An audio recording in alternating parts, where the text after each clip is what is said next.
तो दोस्तों आज हम करने वाले हैं 8 अगस्त के जो एनटीपीसी का पेपर हुआ है उस अंडर ग्रेजुएट लेवल का उसके आए हुए जीके के जितने क्वेश्चन है वो सभी इस वीडियो में हम देखने वाले हैं। ठीक है, 8 अगस्त के ऑल शिफ्ट के एक्सप्लेनेशन, ठीक है, विद एक्स्ट्रा फैक्ट के साथ। तो जो भी आगे आने वाले शिफ्ट हैं तो उनके लिए ये बहुत ज़्यादा इंपॉर्टेंट रहेंगे। आगे आने वाले शिफ्टों में जो भी बच्चे पेपर देने जाएँ जरूर देख के जाएँ वीडियो को। चलिए शुरू करते हैं क्वेश्चन नंबर 1 से जो एग्जाम में आए हुए हैं। और अगर आप चैनल पर दोस्तों पहली बार आ रहे हैं तो सब्सक्राइब करके रखें जिससे कि आने वाले अपडेट्स आपको मिलते रहेंगे। ठीक है, तो आर्टिकल 43A किससे संबंधित है? देखो ये ऑलरेडी ग्रेजुएट लेवल के एग्जाम में आया हुआ है पहले से ही। ठीक है, तो आर्टिकल 43A जो है वो संविधान के 42वें संविधान संशोधन के तहत 1976 द्वारा जोड़ा गया था। इसका उद्देश्य यह है कि राज्य जो उपयुक्त कानून बनाकर यह अन्य मामले से यह सुनिश्चित करे कि श्रमिकों को उद्योगों के प्रबंध में भाग लेने का अधिकार मिले। तो 43A जो है वो श्रमिकों को उद्योगों के प्रबंधन में भाग लेने का अधिकार मिले, इससे संबंधित है। और आर्टिकल 43B भी ऑलरेडी ग्रेजुएट एग्जाम में पूछा गया है। 43B जो कि सहकारी समिति से संबंधित है। ठीक है, जो कि 2011 में ये लागू हुई थी सहकारी समितियों के द्वारा। तो देखो 43B के बारे में बात कर लेते हैं। अभी यहीं दिया गया होगा, नहीं दिया तो मैंने बता ही दिया आपको कि उद्योगों के प्रबंधन में भागीदारी की श्रमिकों की भागीदारी से संबंधित है 43A। अच्छा, डीपीएसपी के प्रमुख अनुच्छेद यहाँ से एग्जाम में प्रश्न पूछे जा रहे हैं तो जरूर याद रखना है। देखो क्या क्या है, जैसे अनुच्छेद 38, यह अनुच्छेद जो है वो राज्य लोगों के कल्याण को बढ़ावा देने के लिए एक सामाजिक व्यवस्था सुनिश्चित करेगा। मतलब राज्य के लोगों को कल्याण को बढ़ावा देने के लिए यह एक सामाजिक व्यवस्था सुनिश्चित करेगा। अनुच्छेद 38। 39 में है कि पुरुषों और महिलाओं दोनों के लिए समान काम के लिए समान वेतन और बच्चों के स्वास्थ्य और विकास के अवसर जैसे प्रावधान को शामिल करेगा। अनुच्छेद 39। 40 में है कि ग्राम पंचायतों के संगठन के बारे में संबंधित है और जमीनी स्तर पर लोकतंत्र को बढ़ावा देना है। 41 में दिया गया है कि यह अनुच्छेद काम, शिक्षा और सार्वजनिक सहायता का अधिकार प्रदान करेगा। इसके अलावा 44 याद रखेंगे, ये भी डीपीएसपी से संबंधित है, यूनिफॉर्म सिविल कोड, जो कि सबसे पहले उत्तराखंड में लागू हुआ है। ठीक है, तो ये एक्स्ट्रा क्वेश्चंस भी आपको याद रखना है। अगला क्वेश्चन पूछा गया है कि देखो जैन धर्म का पहला संस्करण कहाँ हुआ था? तो जैन धर्म का जो कि प्रथम जैन महासभा का आयोजन जो है 300 ईसा पूर्व में पाटलिपुत्र पटना में हुआ था। ठीक है, इस सभा का आयोजन जो है वो चंद्रगुप्त मौर्य के शासनकाल के दौरान हुआ था। इसकी अध्यक्षता स्थूलभद्र ने की थी। तो ये जो पहली जैन जो आयोजन था स्थल वो था पाटलिपुत्र पटना और चंद्रगुप्त मौर्य के शासनकाल में था और इसकी अध्यक्षता स्थूलभद्र ने की थी। जैन धर्म समिति के इस हिस्से में 12 उपांगों का संपादन किया गया था। पहली जैन महासभा में जैन धर्म को 2 भागों में दिगंबर और श्वेतांबर में बांटा गया। कितने? सितंबर और श्वेतांबर में। जैन धर्म के आगम ग्रंथों का दूसरा संकलन 5वीं से 6वीं शताब्दी ईसा में गुजरात के बल्लवी में हुआ। इस संकलन का आयोजन देवार्दिगण क्षमा श्रवण की अध्यक्षता में हुआ था। आगे हम बात करते हैं ऋषभनाथ की, जो कि प्रथम जैन तीर्थंकर थे ये ऋषभदेव। तो ऋषभनाथ जो है वो प्रथम जैन तीर्थंकर थे। अजीत नाथ जो दूसरे तीर्थंकर थे और पार्श्वनाथ 23वें तीर्थंकर थे। ठीक है, महावीर स्वामी जो है वो 24वें तीर्थंकर देखने को आपको मिलते हैं। तो इसमें और भी है कि प्रारंभिक मौखिक संकलन और ग्रंथों का विभाजन पाटलिपुत्र में ही हुआ था, लेकिन जो संगठित और लिखित संकलन पहली बार ये बल्लवी में हुआ था। तो ये एक्स्ट्रा फैक्ट भी आपको याद करके चलना होगा दोस्तों। अगला क्वेश्चन पूछा गया है कि श्रीलंका और भारत के बीच कौन सी जल संधि है? तो पाक जल संधि जो है वो श्रीलंका और भारत के बीच है, जो कि अभी देखो इसके पहले वाले 7 अगस्त में आया है कि पाक स्ट्रेट, ठीक है, वो पूछा गया। पम्बन द्वीप कहाँ स्थित है? तो वो तमिलनाडु में है ना, तो क्योंकि यहीं पर तो बना है पाक जल संधि पर। पम्बन द्वीप जो है तमिलनाडु राज्य और श्रीलंका के उत्तरी भाग के बीच स्थित है, जो बंगाल की खाड़ी और मन्नार की खाड़ी से जोड़ती है। आगे मन्नार की खाड़ी के बारे में बात कर लेते हैं। तो मन्नार की खाड़ी जो है वो और पाक जल संधि को जोड़ती है। मन्नार की खाड़ी भारत, तमिलनाडु और श्रीलंका को अलग करती है ये मन्नार की खाड़ी। इस पे जो राम सेतु क्षेत्र भी स्थित है, इसमें राम सेतु क्षेत्र भी आपका स्थित है। 10 डिग्री चैनल जो है वो 10 डिग्री चैनल जो है वो अंडमान और बंगाल की खाड़ी को अलग करती है। 10 डिग्री चैनल अंडमान निकोबार और बंगाल की खाड़ी को अलग करती है। नेक्स्ट है कि अंडमान और निकोबार द्वीप समूह को अलग करती है। देखो अच्छा, ये क्वेश्चन शायद पूछा गया हो। तो 10 डिग्री अक्षांश जो चैनल के पास स्थित है, ठीक है, उसमें अंडमान और निकोबार को द्वीप को अलग करती है, वो 10 डिग्री है एक्चुअली में। तीसरा है और पूछा गया है कि 9 डिग्री जल संधि वो किसके बीच में है। तो ये 9 डिग्री जो है वो अरब सागर के उत्तरी और दक्षिणी भाग को अलग जोड़ती है, ठीक है। लक्षद्वीप समूह के कवारती और मिनिकॉय समूह को अलग करती है कौन? 9 डिग्री जल संधि। ये लक्षद्वीप के कवारती और मिनिकॉय को अलग करती है। मलक्का जल स्टेट जो है वो स्टेट ऑफ मलक्का, ये बंगाल की खाड़ी और दक्षिणी चीन सागर को जोड़ती है, मलक्का जल संधि, और भारत के निकट विशेषकर अंडमान निकोबार क्षेत्र के पास स्थित है। मलेशिया और इंडोनेशिया के बीच जो जल संधि स्थित है, ठीक है, वो है हारमुज जल संधि। क्या है? हारमुज जल संधि। ये आपको फारस की खाड़ी और ओमान की खाड़ी को जोड़ती है, हारमुज जल संधि। ईरान और ओमान को अलग करती है। सुंड्रा जल संधि है जो सुंड्रा स्टेट, ये जावा सागर और हिंद महासागर को जोड़ती है, जो कि इंडोनेशिया के जावा द्वीप और सुमात्रा द्वीप को अलग करती है। तो ये भी एक्स्ट्रा फैक्ट्स आपको याद करके चलना है दोस्तों। अगर हाँ दोस्तों आपको ये थोड़ी मेहनत पसंद आती हो तो ज़रूर चैनल को सब्सक्राइब और हमारी वीडियो को लाइक किया करें, और आप इसको शेयर भी किया करें अपने दोस्तों के साथ। हाल ही में मेघालय का कौन सा जिला शहर सबसे प्रदूषित रहा है? तो ये ऑलरेडी पूछा हुआ क्वेश्चन है, किसमें? आपके ग्रेजुएट लेवल में। तो 2024 के वर्ल्ड एयर क्वालिटी इंडेक्स के अनुसार, वैसे वर्ल्ड एयर क्वालिटी इंडेक्स में भारत की रैंक 5 देखने को मिली थी, ठीक है। इसके अनुसार जो 4 देखने को मिली थी, ठीक है, आतंकवाद में 5 थी। तो इसके अनुसार जो है वो बर्नी-हाट दुनिया का सबसे प्रदूषित शहर रहा था। कौन? बर्नी-हाट। नेक्स्ट है, ईस्ट इंडिया कंपनी पर ब्रिटिश सरकार का केंद्रीकृत नियंत्रण किस अधिनियम द्वारा स्थापित किया गया था? तो ईस्ट इंडिया कंपनी पर ब्रिटिश सरकार का केंद्रीकृत नियंत्रण पिट्स इंडिया एक्ट 1784 द्वारा स्थापित किया गया था। याद रखेंगे, ये हिस्ट्री का क्वेश्चन पूछा गया है। अगला देखो, फुल फॉर्म भी आ रहे हैं कि SRAM का फुल नेम क्या है? तो स्टैटिक रैंडम एक्सेस मेमोरी, जो कि SRAM का फुल नेम है, static random access memory computer का क्वेश्चन दिया गया है। अगला आया है कि SDRAM का फुल फॉर्म क्या है? तो SDRAM का फुल नेम जो है वो synchronous dynamic random access memory, synchronous dynamics random access memory. Bharat के किस क्षेत्र में सबसे पहले लोकपाल लागू हुआ था? तो भारत के सबसे पहले महाराष्ट्र राज्य में 1771 में स्टेट लोकपाल की स्थापना की गई थी। राज्य स्तर पर इसे लोकपाल और केंद्र स्तर पर लोकपाल कहा जाता है, ठीक है। तो राज्य स्तर पर इसे लोकायुक्त और केंद्र स्तर पर इसे लोकपाल कहा जाता है। इसका उद्देश्य सरकारी भ्रष्टाचार जांच करना और प्रशासन में पारदर्शिता लाना है। तो लोकपाल जो है सबसे पहले लागू हुआ महाराष्ट्र में, कब? 1971 में। अगला क्वेश्चन पूछा गया है कि नगर निगमों में वर्गों का समूह किस अनुच्छेद में वर्णित है? तो नगर निगम में जो वर्णों का अनुच्छेद है ये 243 से लेकर 243 ZG तक देखने को मिलता है, और विशेष रूप से अनुच्छेद 243S नगर निगम की संरचना से संबंधित है, ठीक है। आगे और बात कर लेते हैं इसके बारे में, एक्स्ट्रा फैक्ट्स कुछ भी, कि 74वां संविधान संशोधन अधिनियम 1992 के तहत 9A में भाग 9A में नगर पालिकाओं के प्रावधान जोड़े गए हैं। अनुच्छेद 243S नगर निगम मतलब म्यूनिसिपैलिटी की संरचना और उसमें प्रतिनिधियों के विभिन्न वर्गों के बारे में बताता है, ठीक है। नेक्स्ट क्वेश्चन पूछा गया है दोस्तों कि रुद्रोष्म में जो है का प्रभाव किसने दिया था? तो रुद्रोष्म का प्रभाव जो है ये एविएटिक यानी कि ऊष्मागतिकीय यानी कि थर्मोडायनामिक्स प्रक्रिया जिसमें ऊष्मा का आदान प्रदान नहीं होता है, ये रुद्रोष्म प्रक्रम होता है। इसे जेम्स प्रिस्कॉप्ट, जूल और विलियम थॉमसन ने 19वीं शताब्दी में प्रतिपादित दिया था। अगला क्वेश्चन है दोस्तों कि भारतीय महाद्वीप के दक्षिण में कौन सा जल निकाय स्थित है? तो हिंद महासागर जो है वो भारतीय प्रायद्वीप के दक्षिण में स्थित है, इंडियन ओशियन, हिंद महासागर।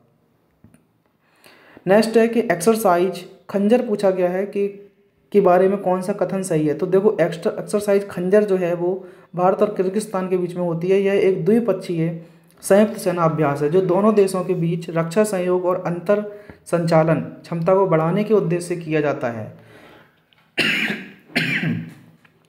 स्थान की बात करते हैं तो ये टोकमोर किर्गिस्तान में हुई थी।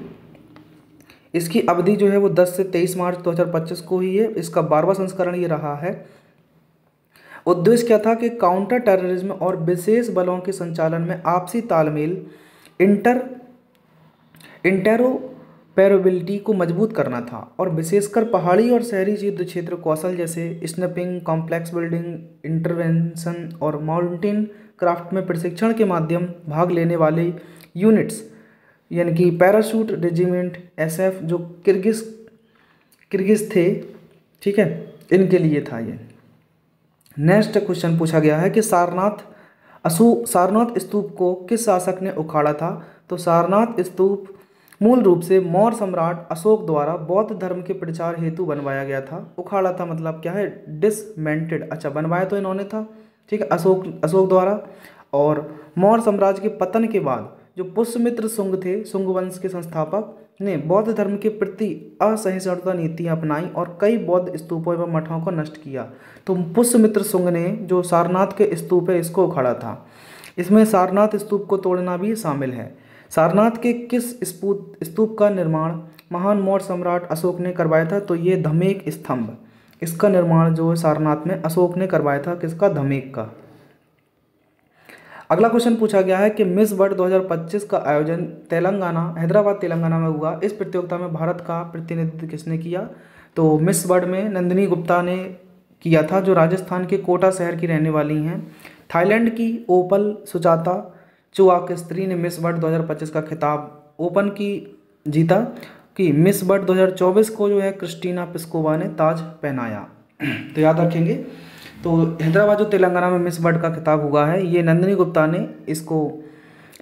ने इसका प्रतिनिधित्व किया, जो कि राजस्थान कोटा की रहने वाली हैं। तथा जो 2025 में जीतने वाली जो हैं वो हैं थाईलैंड की ओपल सुचाता हैं, और 2024 में जो क्रिस्टीना पिस्कोवा को मिला है ये इनको ताज पहनाई हैं। ठीक है। अगला क्वेश्चन पूछा गया है कि सबसे सूक्ष्म पोषण तत्व कौन सा है? तो विटामिन, कार्बोहाइड्रेट, वसा या प्रोटीन? तो विटामिन को माइक्रोन्यूट्रिएंट्स कहा जाता है, क्योंकि इनकी आवश्यकता शरीर को बहुत कम मात्रा में होती है, ठीक है, विटामिन्स को। जबकि कार्बोहाइड्रेट, फैट्स और प्रोटीन तो हमें अधिक मात्रा में चाहिए होते हैं। तो विटामिन्स को हम माइक्रोन्यूट्रिएंट्स कहते हैं। चागोस द्वीप किस देशों के बीच में स्थित है? तो चागोस द्वीप, देखो जो पढ़ा नहीं होता है वो आ जाता है एग्जाम में। चागोस द्वीप विवाद किन देशों के बीच चल रहा है? तो ये करंट अफेयर का है। मॉरिशस और ब्रिटेन के बीच जो है, तो ये चागोस द्वीप विवाद चल रहा है। अगला क्वेश्चन पूछा गया है कि मार्च 2024 तक भारत का सबसे ऊंचा रेलवे ब्रिज कौन सा है? तो ये चेनाब रेलवे ब्रिज है, जो कि जम्मू कश्मीर घाटी में चेनाब नदी पर बना हुआ है, ठीक है, जो कि आईफिल टावर से भी ऊंचा है। नेक्स्ट है कि महात्मा गांधी का पहला सत्याग्रह कौन सा था, जिसकी वजह से आगे चलकर पूरे भारत में उसका प्रभाव दिखाई दिया? तो ये था चंपारण सत्याग्रह दोस्तों, जो कि महात्मा गांधी का पहला सत्याग्रह था। ये 1917 चंपारण बिहार में स्थित है, 1917 में किया गया था। किसके? नील किसानों की समस्या को और उनके शोषण के खिलाफ किया गया आंदोलन था। देखो दूसरा इनका सत्याग्रह था वो 1918 में खेड़ा में हुआ था, ठीक है। और उसके बाद फिर अहमदाबाद मिल स्ट्राइक हुई थी, उसमें महात्मा गांधी ने सत्याग्रह किया था। तो चंपारण याद रखेंगे, सबसे पहला गांधी जी का सत्याग्रह है। ऑलरेडी ये बहुत बार पूछा गया एग्जाम्स में। भारत का वह कौन सा राज्य है जहां मैदानी क्षेत्र, पठारी क्षेत्र और प्रायद्वीपीय पठार तीनों मिलते हैं? तो ये मध्य प्रदेश है, जहां पर तीनों जगह मिलती हैं। कौन कौन सी? मैदानी क्षेत्र, पठारी क्षेत्र और प्रायद्वीपीय पठार, तीनों भौगोलिक विशेषताएं मिलती हैं मध्य प्रदेश में। इसलिए हम हार्ट स्टेट ऑफ इंडिया कहते हैं मध्य प्रदेश को। स्वर्ण मंदिर को किस नाम से जाना जाता है? तो हरमंदिर साहब के नाम से जाना जाता है। सिखों के 5वें गुरु रामदास ने इसका निर्माण कराया था, ठीक है।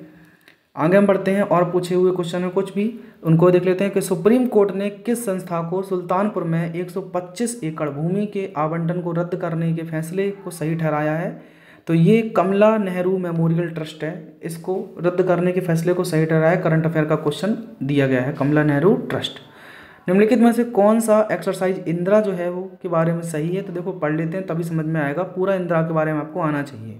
तो एक्सरसाइज इंदिरा जो है वो भारत और रूस का द्विपक्षीय बाइलेटरल नेवी की एक्सरसाइज है, जो मार्च 28 से 2 अप्रैल 2025 तक हुई है। यह 2 चरणों में आयोजित किया गया था इंदिरा एक्सरसाइज।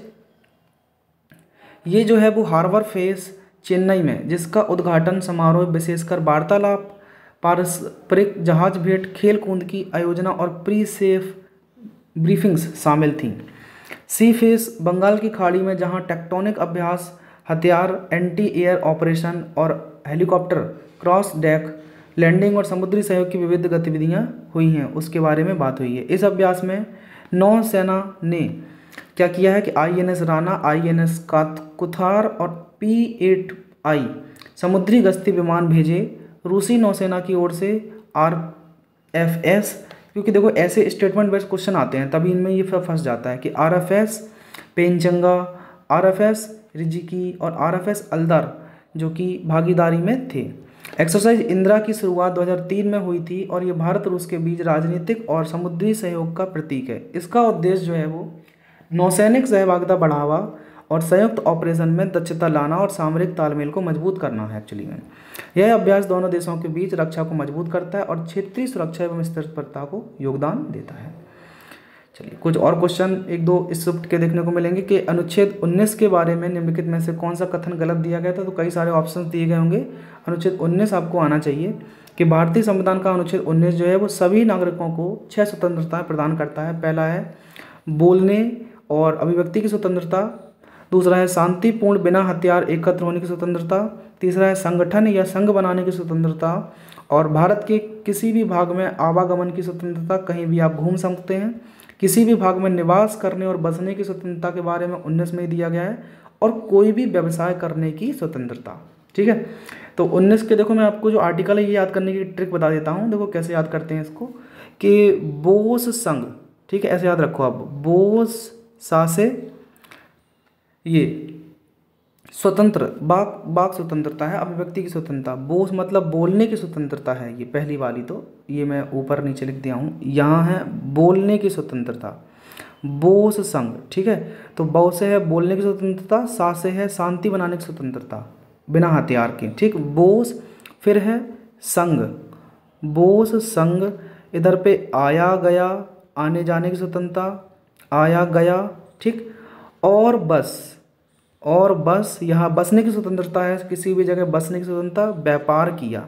ठीक है, तो पूरा याद हो जाएगा। आप इतना याद रखना, बोस संघ आया गया और बस व्यापार किया, 2-3 बार पढ़ लो। बोस संघ आया गया और बस व्यापार किया, तो बोस है बोलने की स्वतंत्रता, सा से शांतिपूर्ण बिना हथियार के एकत्र होने की स्वतंत्रता, संघ से संगठन बनाने की स्वतंत्रता, आया से आना जाने की स्वतंत्रता कहीं भी, बस से भारत के किसी भी भाग में बसने की स्वतंत्रता और व्यापार से अपनी आजीविका को चलाने के लिए व्यापार करने की थी स्वतंत्रता।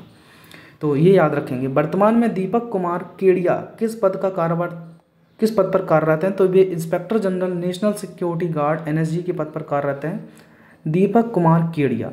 ठीक है, तो ये क्वेश्चंस देखने को मिले हैं जो कि पहली शिफ्ट में क्वेश्चन देखने को मिले, बच्चों के द्वारा भेजे गए हैं। अब हम लेते हैं अगली शिफ्ट के क्वेश्चंस, उनको कर लेते हैं। तो दोस्तों अगली शिफ्ट के क्वेश्चन में पहला क्वेश्चन आया है कि 38वें राष्ट्रीय खेल कहाँ आयोजित किए गए थे। तो 38वें जो राष्ट्रीय खेल हैं ये 28 जनवरी से 14 जनवरी 2025 के उत्तराखंड में आयोजित किए गए थे। ठीक है, और 39वें राष्ट्रीय खेल मेघालय में आयोजित होंगे, ये आया है क्वेश्चन। नेक्स्ट क्वेश्चन दिया गया है कि 38वें राष्ट्रीय खेल का उद्घाटन किस शहर में किया गया था। तो 38वें राष्ट्रीय खेल जो थे वो देहरादून में 38वें राष्ट्रीय खेल का आयोजन किया गया था और उत्तराखंड के 8 जिलों में मतलब 11 शहरों में आयोजित किए गए। इनका शुभंकर तथा मौली था उत्तराखंड के मोनल पक्षी से संबंधित है। ठीक है, ये ऑलरेडी फर्स्ट शिफ्ट में आया हुआ था, पहले 7 तारीख को, ये फिर आ गया देखो। ठीक है, नेक्स्ट है, अच्छा 39वें राष्ट्रीय खेल मेघालय के उमियांग में होंगे और उसके पहले जो 37वें राष्ट्रीय खेल हुए थे वो गोवा में और 38वें आपके उत्तराखंड में हुए। ठीक है, फैराजी आंदोलन किस क्षेत्र में हुआ है। तो फैराजी आंदोलन जो है वो पूर्वी बंगाल में हुआ है। फैराजी आंदोलन की शुरुआत और नेतृत्व 1819 में हाजी शरीयतुल्लाह ने किया था। बहावी आंदोलन शाह वहाबुल्लाह के द्वारा किया गया था और अहमदिया आंदोलन जो है वो 1889 में मिर्ज़ा गुलाम अहमद द्वारा किया गया था। अलीगढ़ आंदोलन सर सैयद अहमद द्वारा किया गया था। तो ये सभी आंदोलन भी आपको साथ में याद रखने हैं दोस्तों। नेक्स्ट क्वेश्चन पूछा गया है कि जनवरी 2025 तक भारत के गृह मंत्री कौन है। तो आपको सबको पता है अमित शाह जी जो हैं भारत के होम मिनिस्टर और कॉरपोरेट मामले के मिनिस्टर हैं, सहकारिता मंत्रालय और गृह मंत्री इनके हाथ में हैं अमित शाह जी। नेक्स्ट क्वेश्चन पूछा गया है कि टूथ ब्रश के जो ब्रिसल्स कांटे होते हैं आमतौर पर किस पदार्थ के बने होते हैं। तो ये टेफ्लॉन, नायलॉन, टेफ्लॉन है ना, और क्रोपिन नहीं, तो ये आपके नायलॉन के बने होते हैं, जो टूथब्रश के जो ब्रिसल्स मतलब कांटे होते हैं। नेक्स्ट क्वेश्चन पूछा गया है कि उज्ज्वला योजना किससे संबंधित है।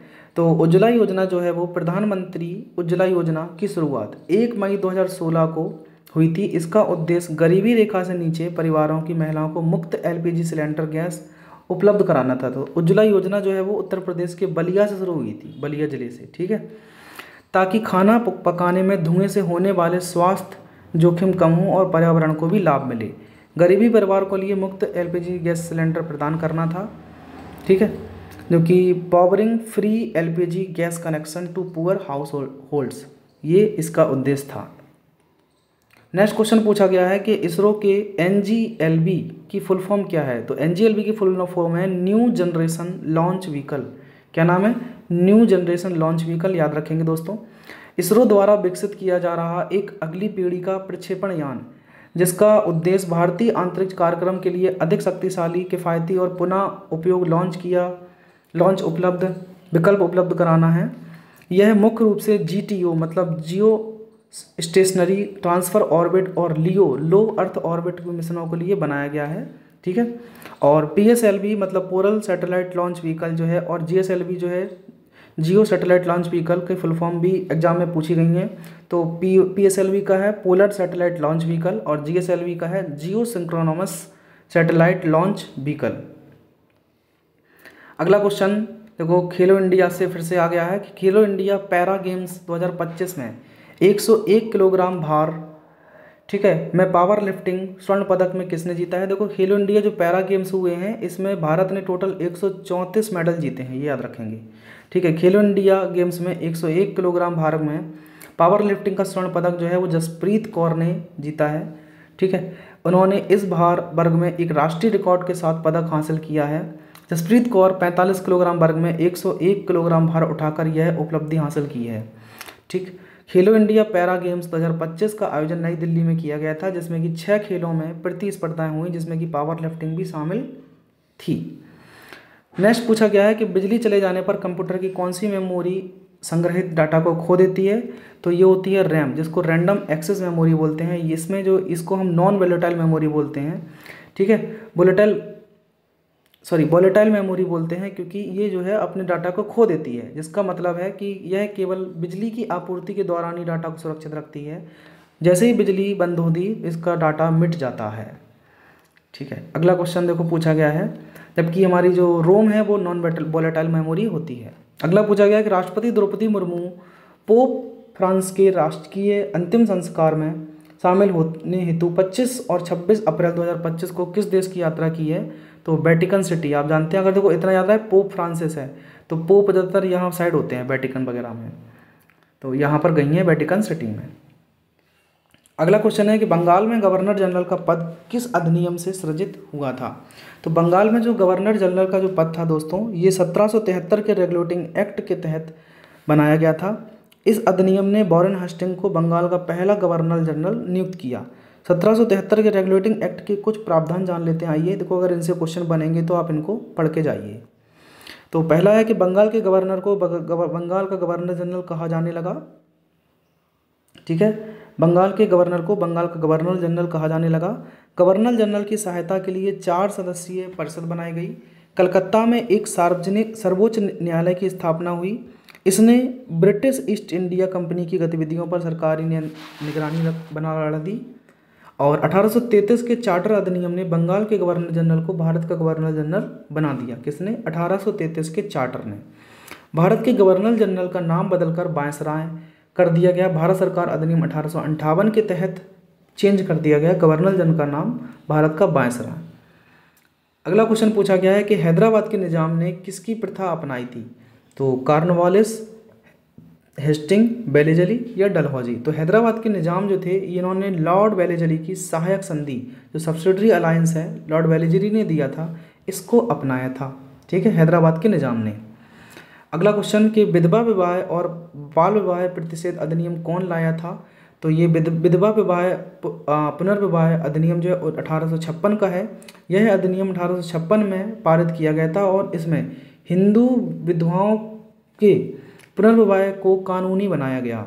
यह अधिनियम का मसौदा जो लॉर्ड डलहौजी ने तैयार किया था और इसे लॉर्ड कैनिंग ने पारित किया था।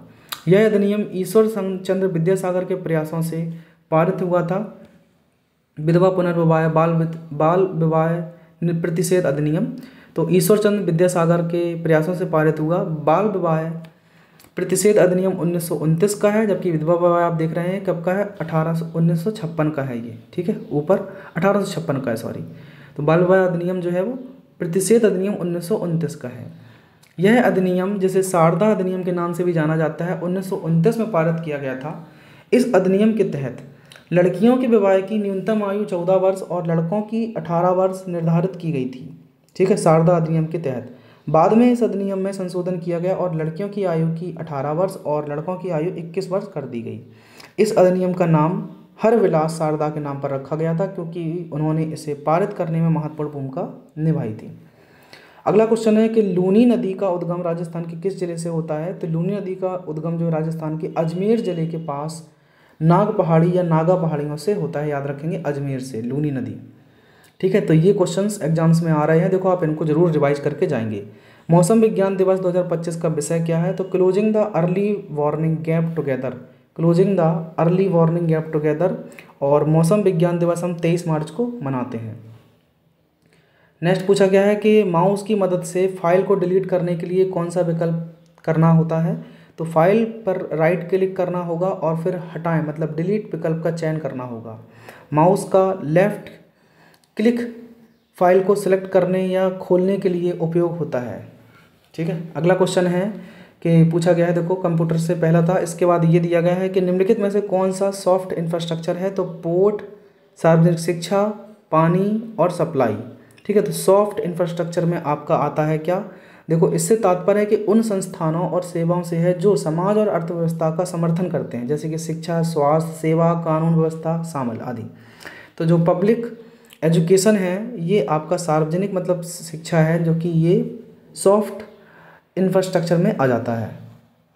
अगला क्वेश्चन है कि आदित्य L1 मिशन किस उद्देश्य के लिए लॉन्च किया गया था। तो आदित्य L1 मिशन जो है वो सूर्य का अध्ययन करना, खासकर सूर्य के कोरोना की मतलब बाहरी परत का अध्ययन करने के लिए आदित्य L1 मिशन लॉन्च किया गया था। नेक्स्ट है biodiversity was initiated under which protocol. तो जैव विविधता किस प्रोटोकॉल से शुरू किया गया था। तो जैव विविधता जो है संरक्षण के लिए पहला वैश्विक समझौता 1992 में संयुक्त राष्ट्र के पर्यावरण और विकास सम्मेलन के दौरान रियो डी जेनेरियो में आयोजित किया गया। इसे कन्वेंशन ऑन बायोलॉजिकल डाइवर्सिटी कहा गया। इस प्रोटोकॉल का उद्देश्य विश्व भर में जैव विविधता का संरक्षण, सतत उपयोग और जैविक संसाधनों के लाभों का न्याय संगत वितरण सुनिश्चित करना। यह समझौता देशों को उनके प्राकृतिक संसाधन के संरक्षण और उपयोग के लिए जिम्मेदार बनाता है। नेक्स्ट है कि देखो CBD के अंतर्गत इस कई प्रोटोकॉल भी विकसित हुए हैं, जैसे कि कार्टेजेना प्रोटोकॉल जो कि जीन संशोधन सुरक्षा, जैव सुरक्षा के लिए, और नागोया प्रोटोकॉल जैव संसाधनों के लाभ साझा करने के लिए बनाए गए थे। आगे क्वेश्चन देख लेते हैं कि पूछा गया है कि where is the headquarter of Indian federation association located. मतलब इंडियन फेडरेशन एसोसिएशन का मुख्यालय कहाँ स्थित है फेडरेशन का, तो वो नई दिल्ली में स्थित है। अगला है कि फाइल या फोल्डर को हटाने के लिए कौन सी क्रिया की जाती है। तो to delete files folder you drag them to the recycle bin using the mouse. File या फोल्डर को हटाने के लिए आप माउस की मदद से उसे रिसाइकिल बिन में ड्रैग कर सकते हैं। नेक्स्ट है, अगला क्वेश्चन पूछा गया है कि देखो ये भी आया है कि आगे ब्राउन स्टेट लॉरी जो है सिद्धांत के अनुसार अम्ल क्या करते हैं। तो ब्राउन स्टेट लॉरी सिद्धांत के अनुसार अम्ल वे पदार्थ हैं जो किसी प्रक्रिया में प्रोटॉन H+ आयन देते हैं, प्रदान करते हैं। वही क्षार जो है वो OH- स्वीकार करते हैं, ठीक है। क्षार वे बेस होते हैं जो प्रोटॉन को स्वीकार करते हैं। इस सिद्धांत से अम्ल और क्षार की परिभाषा और प्रतिक्रिया को समझना आसान होता है। उदाहरण के लिए हाइड्रोक्लोरिक एसिड में हाइड्रोजन आयन देता है, इसलिए यह अम्ल है, ठीक है। दूसरा, अम्ल जो खट्टे होते हैं और क्षार जो है वो कड़वे होते हैं, ये भी याद रखेंगे, बेसिक तो है ही। रेगिस्तान में हवा द्वारा बनने वाले भू आकार मतलब landforms by wind in desert का कारण क्या है। तो रेगिस्तान में हवा द्वारा बनने वाले भू आकार का कारण है वायु द्वारा रेत और मिट्टी के कणों का कटाव, परिवहन और जमाव। हवा रेत के कणों का उड़ाकर उन्हें एक स्थान से दूसरे स्थान पर ले जाती है, जैसे रेगिस्तान में टीले और अन्य विशेष भू आकार बनते हैं। Lagoon is eastern Ghat, lagoon कहाँ बनते हैं? ईस्टर्न घाट में बनते हैं। अगला क्वेश्चन है कि निम्नलिखित में से कौन सा हड़प्पन सभ्यता की विशेषता नहीं थी? तो केवल सोने के आभूषण बनाए जाते थे। तो देखिए, हड़प्पन सभ्यता में आभूषण सोने के अलावा ताम्र, चांदी, शंख और पत्थर से भी बनाए जाते थे, इसलिए केवल सोने के आभूषण हड़प्पन सभ्यता की विशेषता नहीं थी। ठीक है, मतलब इसके अलावा भी आप देख रहे हो चांदी, तांबा सबके बन रहे हैं, पत्थर के भी बन रहे हैं, तो ये कहाँ से हो सकता है? सोने के अकेले। नेक्स्ट पूछा गया है कि केरल सरकार ने आदिवासी बच्चों के स्कूल नामांकन के लिए कौन सी योजना शुरू की है? तो ज्योति योजना मई 2025 में केरल सरकार द्वारा प्रवासी बच्चों की शैक्षिक संस्थाओं में नामांकन करने के लिए शुरू किया गया है, ज्योति योजना। अगला क्वेश्चन पूछा गया है कि यदि कोई वस्तु ध्वनि की गति से 4 गुना तेजी से चलती है तो उसे क्या कहा जाता है? तो ऐसी वस्तु की गति को हम लोग सुपरसोनिक कहते हैं। क्या कहते हैं? सुपरसोनिक। नेक्स्ट फिर से देखो, करंट अफेयर से क्वेश्चन आ गया नागरिकता से। तो नागरिकता संशोधन अधिनियम 2019 के अनुसार देश के लोग 6 वर्षों के बाद भारत की नागरिकता प्राप्त करने के लिए पात्र होते हैं। कौन कौन है वो? अफगानिस्तान, बांग्लादेश और पाकिस्तान के हिंदू, सिख, बौद्ध और जैन, पारसी, ईसाई समुदाय के लोग जिन्होंने 31 दिसंबर 2014 तक भारत में प्रवेश लिया, वे भारत के 6 वर्षों के निवास के बाद भारतीय नागरिकता प्राप्त कर सकते हैं। नेक्स्ट है, रेहंद बांध उत्तर प्रदेश के किस जिले में है? तो रेहंद बांध उत्तर प्रदेश के सोनभद्र जिले में स्थित है। इसे गोविंद वल्लभ पंत सागर के नाम से भी जाना जाता है। तो रेहंद बांध सोनभद्र जिले में स्थित है। यह बांध रेहंद नदी पर बनाया गया है और पिपरी नगर के पास स्थित है। रेहंद बांध का निर्माण 1954 में शुरू हुआ था और 1963 में इसका उद्घाटन फिर किया गया था। आगे करंट अफेयर का क्वेश्चन दिया गया है कि 2025 में दिल्ली में कितनी विधानसभा सीटों पर चुनाव हुआ है? तो 2025 में दिल्ली में कुल 70 विधानसभा सीटों पर चुनाव हुआ, जिसमें कि भारतीय जनता पार्टी को 48 सीटें और रिमेनिंग कई पार्टियों को मिली हैं। चुनाव 5 फरवरी 2025 में को एक चरण में होंगे। मतगणना 8 फरवरी 2025 को घोषित की। आम आदमी पार्टी को 22 सीटें सिर्फ मिली थी इसमें। नेक्स्ट है, व्हाट इज सब्सिस्टेंस एग्रीकल्चर? निर्वाह कृषि के बारे में पूछा गया है। तो निर्वाह कृषि वह कृषि होती है जिसमें कि किसान केवल अपने परिवार की जीविका चलाने के लिए उतनी ही उपज करते हैं जितनी उनकी ज़रूरत होती है। तो ऐसी कृषि को हम